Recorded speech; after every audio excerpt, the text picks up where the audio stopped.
For my article presentation, I looked at an article on the Flint water crisis and how teachers at the Freeman Elementary School use this crisis to turn it into a positive mathematical learning experience for their students. This is presented by Madison Cowell. Some of the main points in the article were that Flint, Michigan is suffering from a severe clean water crisis. Freeman Elementary School chose to use this relevant crisis in their community to connect it to the lives of their students by using mathematics. They used the water crisis to teach critical thinking and problem-solving skills. And I found it really interesting that at such a young age, children are able to handle such engaging and purposeful mathematics at a young age and use these important life skills like problem solving and critical thinking to address and solve these harder math problems.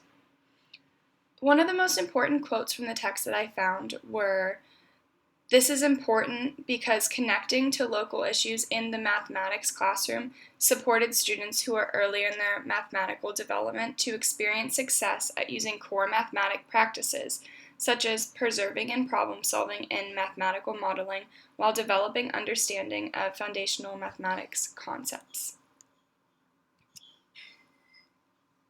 Some of the suggestions in mathematics were the teachers were using real-life problems for children to be more actively involved in the material.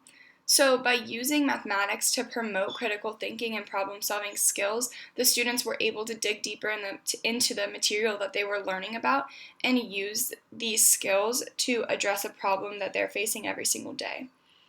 Teachers can support learning with authentic mathematical problems, and using problems in the community to connect to mathematical problems only engages the students more and only interests them more because this is something that they're facing and they're aware of, and to feel like they could help solve this problem and do that in the classroom and be motivated and supported by their teachers in their problem-solving skills is a really important concept for elementary school teachers and myself to be aware of.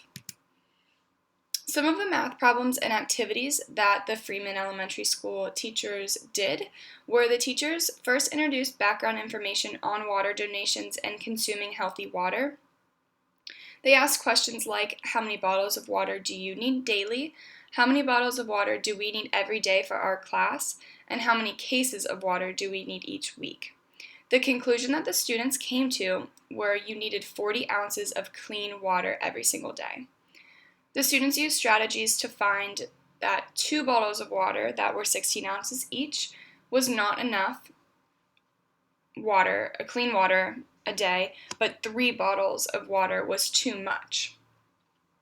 The students discovered they needed 2 entire bottles of water and then only part of the third. So this opened the door for more problem solving and critical thinking skills because the students were aware that they could not physically cut a bottle in half and drink one half one day, or how they could use that other half of the bottle of water.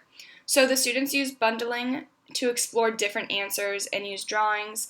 They used base 10, they used modeling, counting by 2, and doubling to come to the conclusion that they would need 2.5 bottles of water every day, of clean water every day, to solve this problem.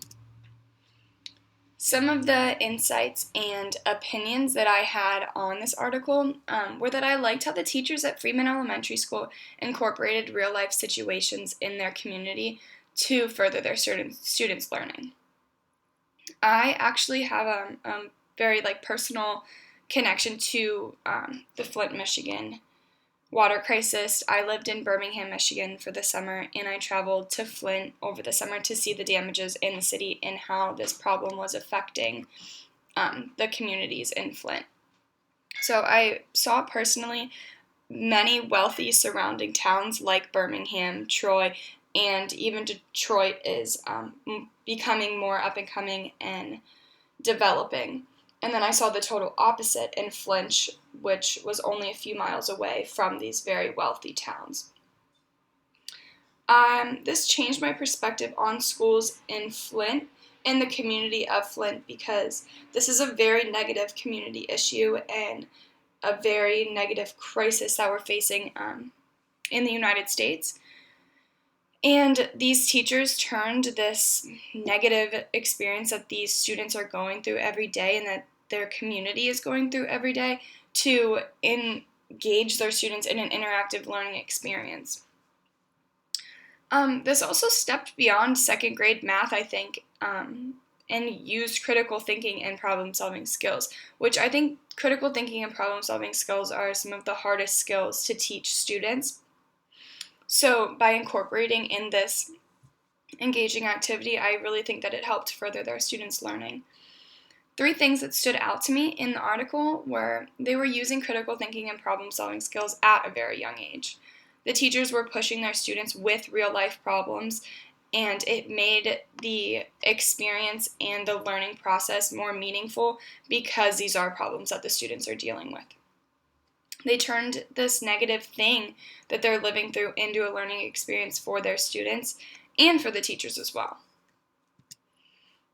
Some takeaways as a future teacher that I have are that it's important for me to understand the struggles being faced by citizens in the community that I'm working with, because this will affect the students that I'm working with, the families that are a part of my classroom.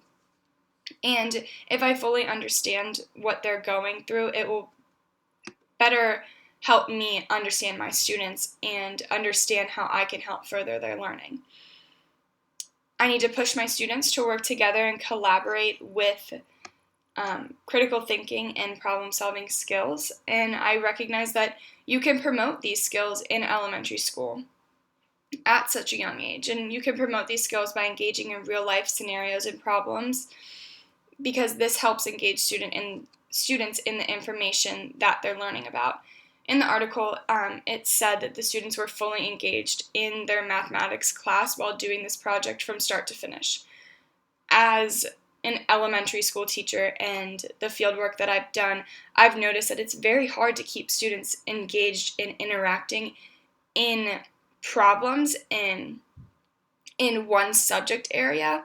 So to see that they were fully engaged and that they were very interested in how to solve this problem, it just shows how using meaningful experiences only is going to help further students' learning.